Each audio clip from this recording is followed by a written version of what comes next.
पाकिस्तान और अफगानिस्तान के बीच एक बार फिर से तनाव बढ़ता जा रहा है। पाकिस्तान ने अफगानिस्तान पर एयर स्ट्राइक कर दी है।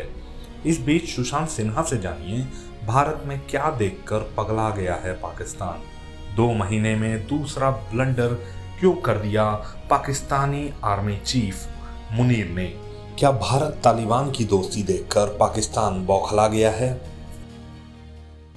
देखिए, पाकिस्तान की हालत इस वक्त ऐसी है कि वो ब्लंडर पे ब्लंडर किए जा रहा है। इधर नरेंद्र मोदी अपनी तैयारी किए बैठे हैं, उधर मुनीर हड़बड़ाहट में ऐसे ऐसे कांड कर रहा है कि पाकिस्तान एक तरफ से नहीं दोनों तरफ से फंसता जा रहा है। मुनीर ने अब जो नया कांड किया है उसके बारे में आपको बताऊंगा, क्योंकि आधी रात वाले इस कांड के बाद पाकिस्तान की चीचा लेदर होनी तय है।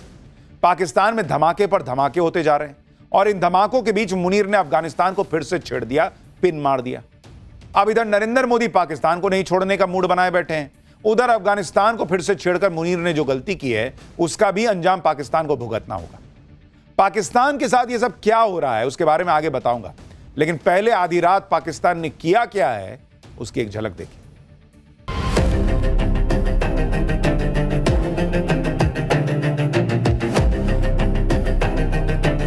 क्या पता कल को सिंध भारत में फिर से वापस आए।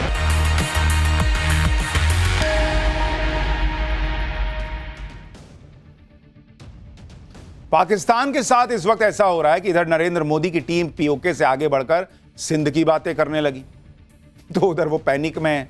उधर पाकिस्तान के अंदर धमाके होते चले जा रहे हैं। अब देखिए, तालिबान के हाथों हो रही पिटाई और पाकिस्तान के अंदर घुसकर टीटीपी के लड़ाकों के नॉनस्टॉप हमलों से मुनीर पहले ही सदमे में और अपनी इज्जत बचाने के लिए अफगानिस्तान पर हमले करवा रहा है। पाकिस्तान ने एक बार फिर अफगानिस्तान की सीमा में घुसकर एयर स्ट्राइक की। पाकिस्तान ने यह हमला अफगानिस्तान के खोस्त, कुनर और पक्तिका इलाके में किया है। तालिबान ने इन हमलों में 9 बच्चों समेत 10 निर्दोष नागरिकों के मारे जाने का दावा किया है। पाकिस्तान की इस हरकत से तालिबान और भड़क गया है। तालिबान ने कहा है कि पाकिस्तान की हरकत अफगानिस्तान की संप्रभुता पर सीधा अटैक है। यह हमला अंतर्राष्ट्रीय नियमों का उल्लंघन है। इस तरह के हमले पाकिस्तान के सैन्य शासन की विफलताओं को उजागर कर रहे हैं।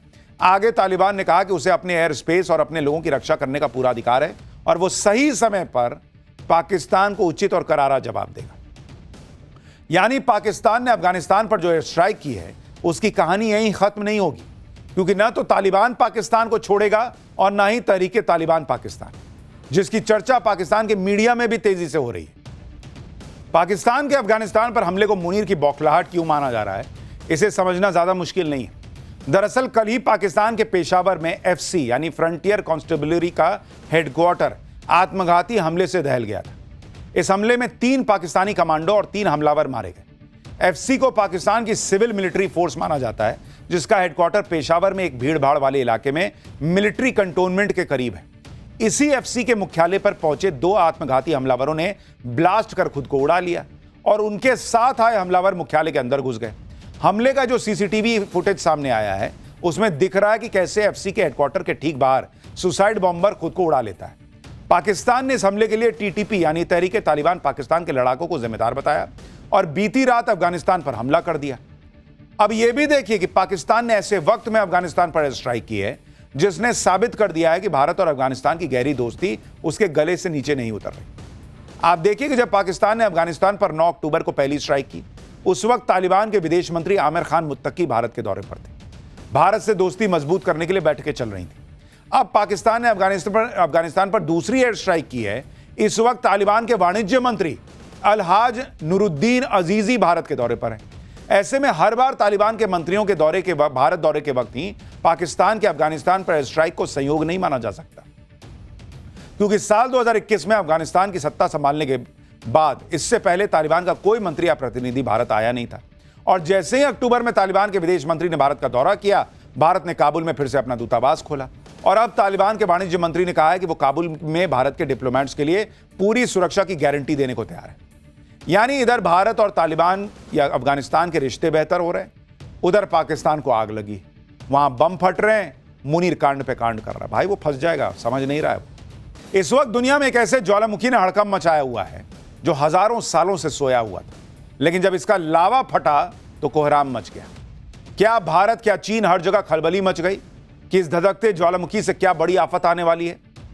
क्योंकि सुनसान रेगिस्तान में इस ज्वालामुखी में अचानक ऐसा विस्फोट हुआ कि आसमान में काला धुआं छा गया। आप तस्वीरें देखिए बॉस, पूरा आसमान जो है ना वो धुएं के गुबार से भर गया। राख की मोटी चादर ने पूरे आसमान को ढक दिया। ये तस्वीरें देखिए, दुनिया के होश उड़े हुए हैं, फ्लाइट्स के रूट चेंज करने पड़े हैं, लोग घबरा गए, क्योंकि इस तरह का ज्वालामुखी जब फटता है तो बहुत बड़ी आफत लेकर आता है। सोचिए कितना खतरनाक है कि ज्वालामुखी अफ्रीका के इथियोपिया में फटा है, लेकिन खतरा हजारों किलोमीटर दूर भारत और चीन तक पहुंच गया। इथियोपिया में हेली गुब्बी नाम का यह ज्वालामुखी 10 से 12 हजार साल बाद फटा है। 10 से 12 हजार साल बाद, जिसकी राख का गुबार आसमान में 15 किलोमीटर ऊपर तक उठा, जिसका खतरा मध्य एशिया और भारत तक मंडराने लगा। भारत से लगभग 4,500 किलोमीटर दूर ज्वालामुखी फटा था, लेकिन इसका असर दिल्ली तक हुआ। ऐसा हड़कंप मचा कि फ्लाइट्स कैंसिल करनी पड़ गई। आशंका जताई जाने लगी कि कुछ ही घंटों में ज्वालामुखी की राख से दिल्ली ढक जाएगी। दिल्ली पहले ही धुएं से बेहाल है भाई। ऐसे में ज्वालामुखी से निकली जहरीली राख क्या हाल कर देती। ज्वालामुखी की जहरीली राख कहां तक पहुंच गई, कितना बड़ा संकट और खतरा अब भी बना हुआ है, चीन ने इस ज्वालामुखी को लेकर अपने यहां क्यों अलर्ट जारी कर दिया है, आज आपको सब दिखाने वाला हूं। लेकिन पहले ज्वालामुखी विस्फोट और उससे होने वाली तबाही का एक छोटा सा ट्रेलर देख लीजिए। भारत और चीन तक जिस खतरे की चर्चा है, उसे आप इस तरह से समझिए कि अफ्रीकी देश इथियोपिया में 23 नवंबर को धरती के भीतर बहुत जबरदस्त विस्फोट हुआ। लगभग 12,000 साल से सोया हुआ हेली गुब्बी ज्वालामुखी अचानक फट पड़ा।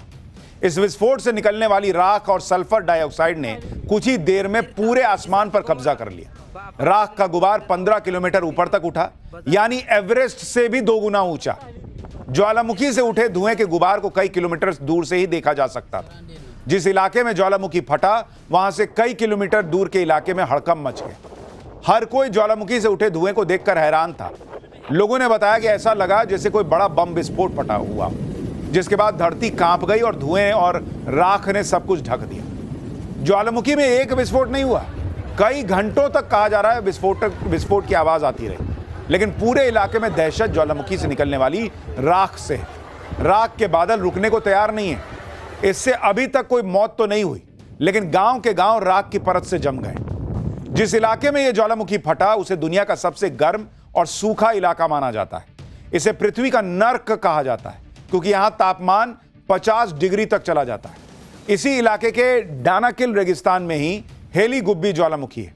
यह एक शील्ड ज्वालामुखी है, यानी ऐसा ज्वालामुखी जो चौड़ा और सपाट होता है। वैज्ञानिकों के मुताबिक इस ज्वालामुखी में आखिरी विस्फोट करीब 12,000 साल पहले हुआ था। तब आखिरी हिमयुग खत्म हो रहा था। सोचिए 12,000 साल बाद अचानक यह फटा है। इस भयंकर ज्वालामुखी में विस्फोट हुए 50 घंटे बीत चुके हैं, लेकिन अभी भी हेली गुब्बी ज्वालामुखी से गर्म लावा निकलना जारी है। आप तस्वीरें देखिए, ज्वालामुखी विस्फोट की सैटेलाइट तस्वीर भी सामने आई है। अंतरिक्ष से ली गई इस तस्वीर में दिख रहा है कि विस्फोट कितना बड़ा था। यह तस्वीर देखिए, इसमें आपको सैटेलाइट इमेज से दिख रहा है कि कितना भयंकर विस्फोट हुआ था। एक और तस्वीर आपको दिखाता हूं, इथियोपिया के हेली गुब्बी की ही यह तस्वीर है। बताया जा रहा है कि जनवरी में ही संकेत मिलने लगे थे कि धरती के नीचे कुछ तो चल रहा है, क्योंकि धरती से गर्म गैसें बाहर आने लगी थी। भारत से अफ्रीका हजारों किलोमीटर दूर है, लेकिन वहां फटे ज्वालामुखी का असर कैसे भारत तक पहुंचने की आशंका जताई गई, उसे वो समझिए। इथियोपिया के हेली गुब्बी ज्वालामुखी में 23 नवंबर को सुबह करीब 7 बजे विस्फोट हुआ। इथियोपिया से उठे राख के बादल ओमान तक अगली सुबह 5 बजे पहुंच गए। इसके बाद आशंका जताई जाने लगी कि राख के बादल 24 नवंबर को रात 11 बजे तक दिल्ली पहुंच जाएंगे। दिल्ली से इथियोपिया के हेली गुब्बी ज्वालामुखी की दूरी करीब 4,500 किलोमीटर है और 130 किलोमीटर की रफ्तार से बढ़ रहा राख का गुबार 40 घंटे में दिल्ली पहुंचने वाला था। ऐसे में जो दिल्ली ऑलरेडी स्मॉग से घिरी हुई है, वहां लोगों के फेफड़ों पर क्या असर पड़ेगा, इसको लेकर चिंता होने लगी, क्योंकि दिल्ली पर ऐसे ही खतरा नहीं बताया जा रहा था। इथियोपिया में ज्वालामुखी विस्फोट के बाद भारत के जयपुर से आई तस्वीर देखिए। इस तस्वीर में एक रिजॉर्ट के ऊपर राख के बादलों की वजह से आई धुंध देखी जा सकती है। जयपुर की तस्वीर है बॉस, जहां पूरा राख की धुंध दिख रही है, राख की वजह से धुंध। ज्वालामुखी से उठे जहरीले बादलों का रुख दिल्ली की तरफ था। ऐसे में एहतियातन कदम भी उठाए गए। भारत में ज्वालामुखी की राख का सबसे पहला असर हवाई यात्रा पर पड़ने वाला था। ऐसे में 24 और 25 नवंबर को कई एयरलाइंस ने अपना शेड्यूल चेंज किया। राख के खतरे के चलते 7 इंटरनेशनल फ्लाइट को कैंसिल किया गया, जबकि 12 इंटरनेशनल उड़ानों के समय में बदलाव कर दिया गया। कैसे दिल्ली की तरफ खतरा बढ़ रहा था, अब आपको वो बताता हूं। मौसम विभाग के मुताबिक 24 नवंबर की रात 9 बजे ज्वालामुखी के राख का बादल भारत में इंटर हो गया। राख का गुबार जयपुर और आसपास के इलाकों तक पहुंचा। इसके बाद राख की पतली परत हरियाणा के आसमान तक पहुंची। आशंका थी कि राख के बादल 1 घंटे बाद दिल्ली पहुंच जाएंगे। मौसम विभाग ने जो अगली सैटेलाइट तस्वीर जारी की वो रात 1 बजे की थी। 4 घंटे के बाद राख का बादल दिल्ली एनसीआर के ऊपर दिखाई दिया। हरियाणा और उत्तर प्रदेश के भी कुछ इलाकों पर राख का गुबार दिखा। बताया गया कि राख का बादल हिमालय की तरफ बढ़ रहा है। सुबह 11 बजे दिल्ली के लिए कुछ राहत वाली तस्वीर सामने आई। दिल्ली का आसमान साफ दिखा। राख के बादल छट चुके थे और राख के बादल उत्तरी भारत से चीन की तरफ बढ़ गए। ज्वालामुखी की खतरनाक राख का बादल भारत के ऊपर से तो गुजर गया, लेकिन इसके बड़े असर से भारत बच गया। इसलिए क्योंकि ज्वालामुखी की राख जमीन पर भी गिर सकती थी, लेकिन जब राख इतनी ऊंचाई पर जाती है तो हवा में कैद हो जाती है। हेलीगुब्बी ज्वालामुखी की राख भी सब ट्रॉपिकल जेट स्ट्रीम में पहुंच गई थी। जेट स्ट्रीम 15 से 25 किलोमीटर ऊंचाई पर बहने वाली हवाएं होती हैं जो 100 से 200 किलोमीटर की रफ्तार से चलती हैं। जेट स्ट्रीम पश्चिम से पूर्व की ओर बहती है और हेलीगुब्बी की राख इसी के साथ पैसिफिक की तरफ बढ़ गई। ज्वालामुखी का फटना कितना खतरनाक होता है यह आप इस बात से समझिए कि कुछ साल पहले अमेरिका के पास ग्वाटेमाला में जब ज्वालामुखी फटा था तो सैकड़ों लोगों की जान चली गई। 2018 में इस ज्वालामुखी में अचानक शक्तिशाली विस्फोट हो गया था, जिसके बाद लोगों को भागने तक का मौका नहीं मिला था। यह विस्फोट राख, लावा और गर्म गैसों से भरा हुआ था, जिसके कारण कम से कम 201 लोगों की मौत हुई थी। आप तस्वीरें देखिए, ये जून 2018 की तस्वीरें, भयानक। 260 लोग तो लापता हो गए थे बॉस। एक तरफ ज्वालामुखी, किलाउआ ज्वालामुखी अमेरिका के हवाई द्वीप पर स्थित है और दुनिया के सबसे सक्रिय ज्वालामुखियों में से एक है। यह ज्वालामुखी लगातार फटने और 1000 फीट तक लावे के फव्वारे उगलने के लिए जाना जाता है।